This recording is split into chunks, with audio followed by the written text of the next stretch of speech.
Hi, welcome back. My name is Jobert. This is John. You can follow me at JDreamCloud.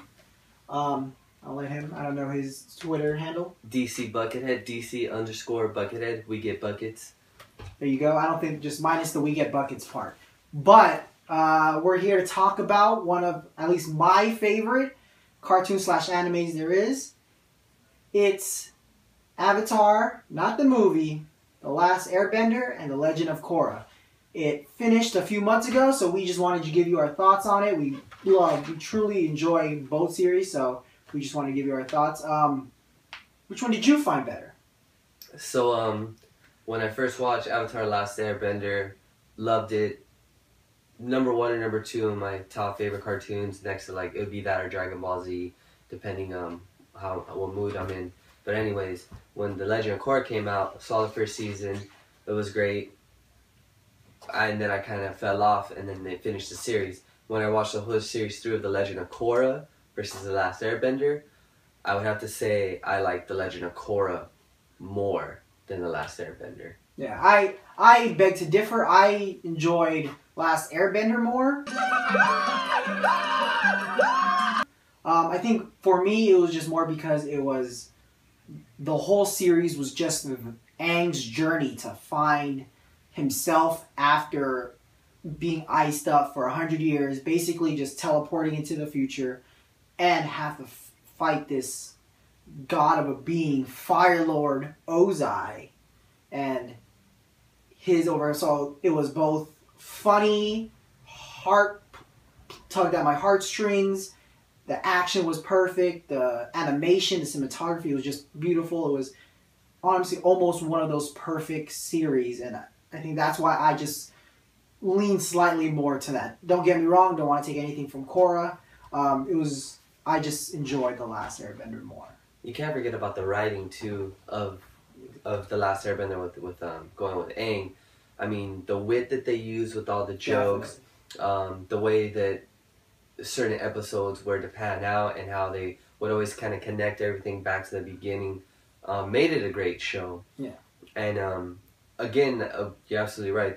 The comedy of The Last Airbender what made it so much fun. But for me personally, why I like The Legend of Korra more was the whole progressive style that it had. It's in a new era of change, and not only change with how the world was changing, but change internally. And I feel like Korra was more of a character that you can relate to. Aang was a young boy who got back into this world, and he had this responsibility thrust upon him. He needed to defeat the Fire Lord. Versus Korra, it kind of had a more realistic feel, at least where, growing up or day-to-day lives, you have these struggles and things like that. That's where I felt there was more of a relatable story with me. It did have comedy in the 3rd and 4th season. The first 2 seasons were a bit different. Definitely the second season was much different. But going back from the 3rd and 4th being the better seasons, I feel, went back to the comedy, making everything silly, but the whole progressive style of animation, storyline, still having the great writing, that's what really captured and made it a complete story for me.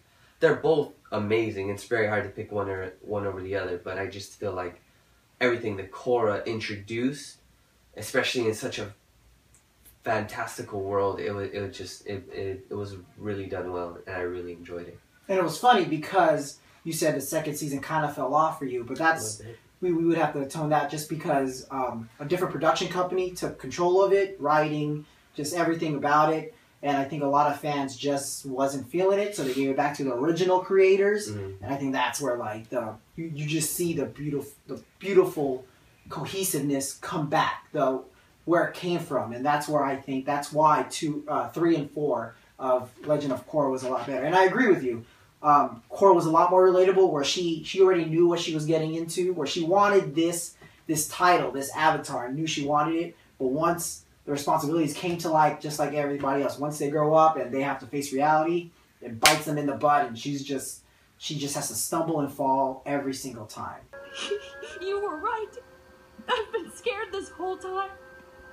I've never felt like this before, and I don't know what to do. One of the things I do like about Legend of Korra, it was still funny, but it may not have been funny. But it was a lot more mature. They deal with death. They actually showed a few people die, which it was the Queen of Ba Sing Se. The Queen of Ba Sing Se. And the daughter of, what was it? Combustion Man. Yeah. A.K.A. Sparky Boom Man. There you go. It's Sparky Boom Man! You know, I'm starting to think that name doesn't quite fit. That guy. So, they showed that, and then Korra had a little post-traumatic stress disorder, and it was kind of nice to show that progression, how she was able to overcome those things. For a cartoon that's for Nickelodeon, it was a way for like our time to evolve from what the past has been to be very kiddie and geared toward that. They knew who the fans were, and they gave what the fans wanted. Leave me alone! What's wrong with her? Young lady, are you all right? Can I take you to a doctor? No, I don't need any help. Exactly. But the one thing I think big reason why I do like The Last Airbender was because I feel like Team Aang, the chemistry between them was a lot better than Team Korra. Absolutely. I'm the plan guy. You two are the cut stuff up with waterbending guys. Together, we're Team Avatar. With Team Aang, it was just not all laughs, but they had a great, like you said, chemistry, always having fun, always working it out and finding solutions. In Korra, there's a lot more conflict within the team, whether it be relationships between Mako and Korra, everyone kind of doing their own thing. Mako Asami. Korra Asami, eh? Spoiler alert. We'll get to that.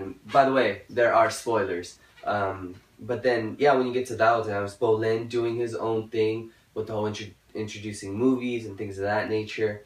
But going back to Season 2, what I really liked about Season 2 is how they told us the story of the original Avatar. And yes, it wasn't very long, but I mean, what I really like about the world of Avatar is, one, the animals, and how they're always cross-species, the lion turtles, the duck turtles, Sky bison. Sky bisons, what is it? A lemur, a flying lemur. The bat. Just a lot of fun. But I mean, and it went to the original world with the spirits and how that kind of came about, and it kind of told a story. And I feel like that's how it's a story of like us as humanity. Story. Yeah. Exactly, of humanity, like growing in this world, coexisting, and then moving forward. But anyways, something that kind of upset me with Korra, something that I didn't really like, was when comparing it to The Last Airbender, everything seemed to come really easy for Aang. He mastered every art kind of quickly.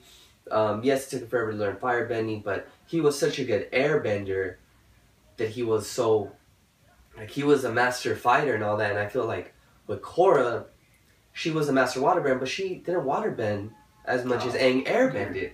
Yeah. She did a lot of firebending, she did a lot of earthbending, yeah. And then she was more of like a fighter, like exactly, I'm gonna fight and then just kind of throw air at you. Yeah. Where Aang actually used a lot more bending. I agree.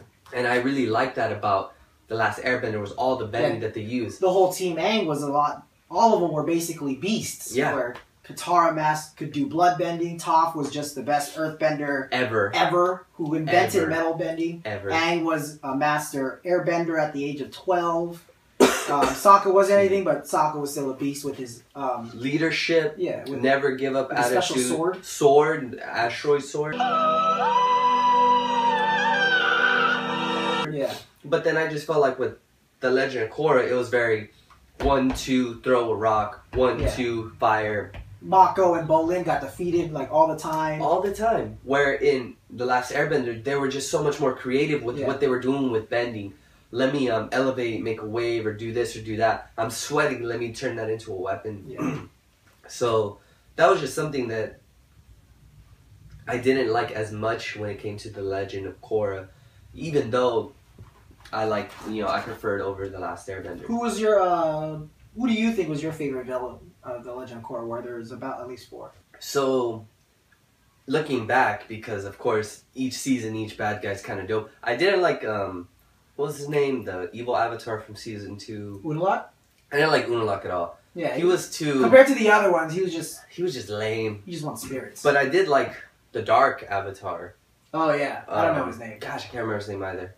It was Rava's counterpart. Yeah, Rava was dope. Rava was dope. But the dark, he was kind of whatever. But I really like Zahir. The poison has done its work. The avatar cycle will be over momentarily.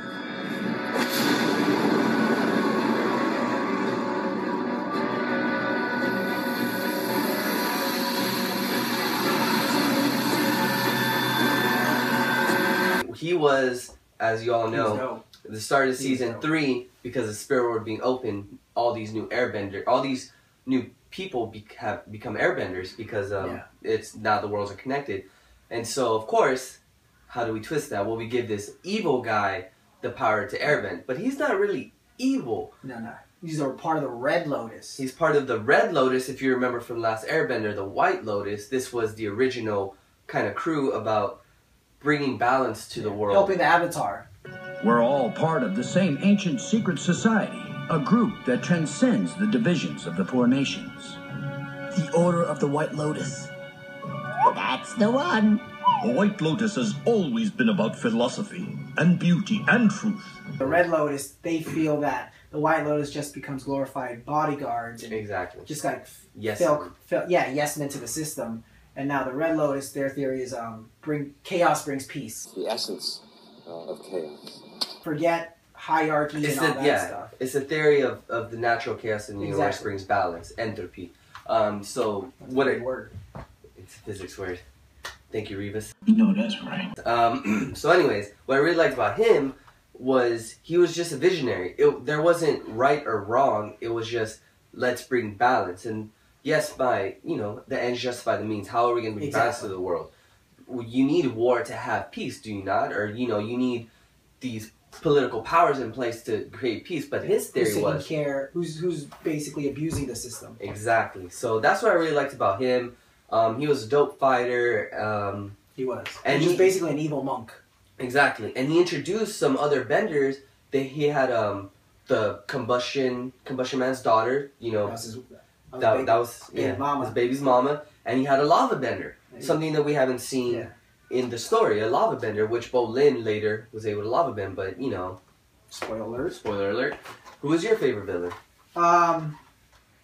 My favorite villain was, who's the first one? Amon. He was beast. He was a bloodbender, spoiler, but I feel like before he even showed that he was a bloodbender, the way he just fought her, the way he dodged, he was like this gymnastic ninja.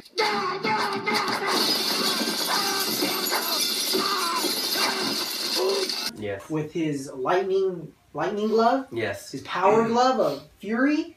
The way he just destroyed everyone. He made even Korra, any bender that tried to go one-on-one at him, he made them look like fools. So to me, even his mask was very iconic. All the posters they made, he was just like a perfectly mastered villain. Yes. Even the voice. I don't know who did his voice, but that voice is perfect. So I feel like him, and again, Zahir is a cool one. Kuvira was alright. She was okay. But she's a metal bender, and at the end of the day, Toph is the best metal bender in my heart. Absolutely. I am the greatest earthbender in the world. Don't you two dunderheads ever forget.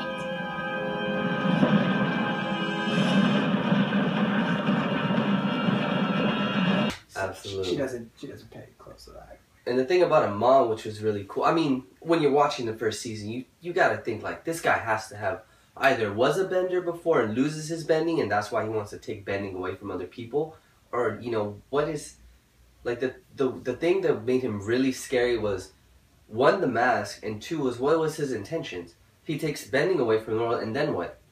Then what happens? Like, that, I think that question mark for me was like, man, this guy's crazy, because if no one has bending, then that whole world everyone thought they knew is just basically is back at zero, and kind of like, how are we going to do things? Because I'm sure that like the world adapted to the way they get power is lightning benders just go and just get paid to put lightning in some factory, and that's just how they get paid. Their sport was Oh yeah, the Professional bending. professional bending. And she waddle-waxed Boomy back in the zone too. The Pirates are on fire. Yeah, where it's 3-on-3. So yeah, like you said, if there is no more bending, people has to figure out the new thing. Which I do like the new technology they developed. Absolutely. It was kind of like a steampunk vibe, which I really like, and that was really cool. Yeah, very industrialized, that's for sure.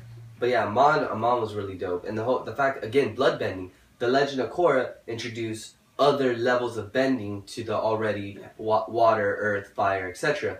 Okay, well, earth you have metal and lava, water you have water and obviously blood, which is a higher level. So it kind of added more depth to him as a villain, because blood bending is like one of the most powerful bendings exactly. ever. But okay, perfect. Who was funnier? Or who's the funniest character for you?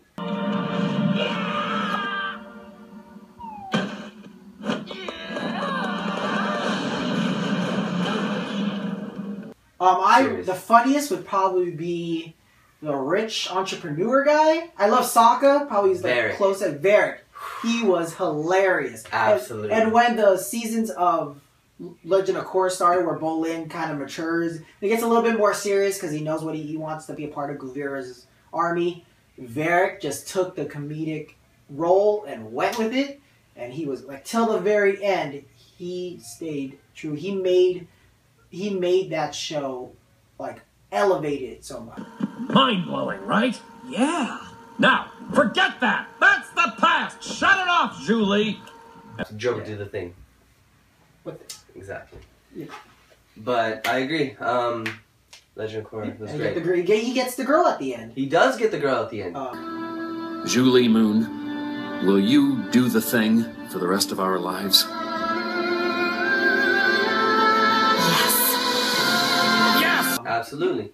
Speaking of getting the girl at the end, we all know that Aang and Katara eventually end up making some babies because that's who Korra's teachers are. But what about, spoiler alert, Korra and Asami? Ooh, Asami's fine though. Asami's bad. Girl who does that her voice, I don't know, Seychelles something. She is. We're coming for you. Number 2. Coming for you. But yeah, I thought that even that, like I said, they went through killing somebody on a cartoon, post-traumatic stresses, PTSD, and then now they touched on a gay couple, a girl on girl, Korra and Asami, and even the creators confirmed that yes, they do get together. I know all these fangirls' hearts are broken, or fanboys' hearts are broken, but they do.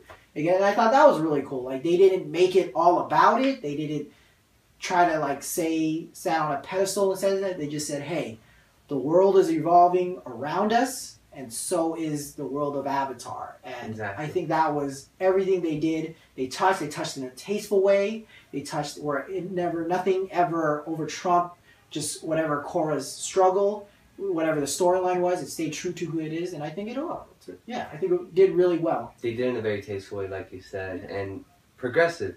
And that was something at the end when I finished watching the whole thing. You know, you kind of get hints, season here or there. What's up with Korra and Asami? Like, why are they blushing? Oh, what? This is strange. And then when it all comes full circle, I was just, oh my gosh.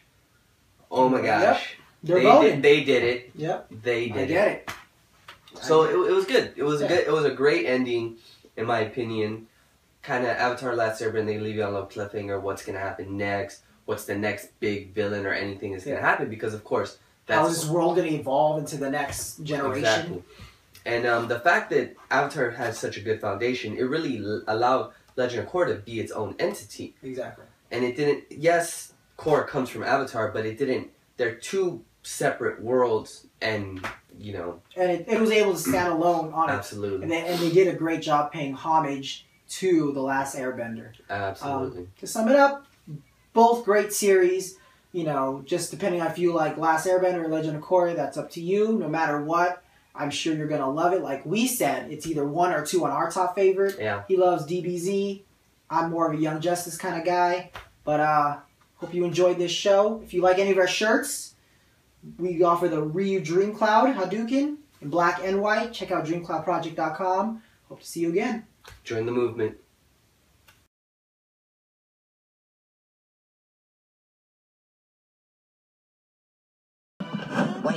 Someone's missing from your group. Someone very important. Where's Momo?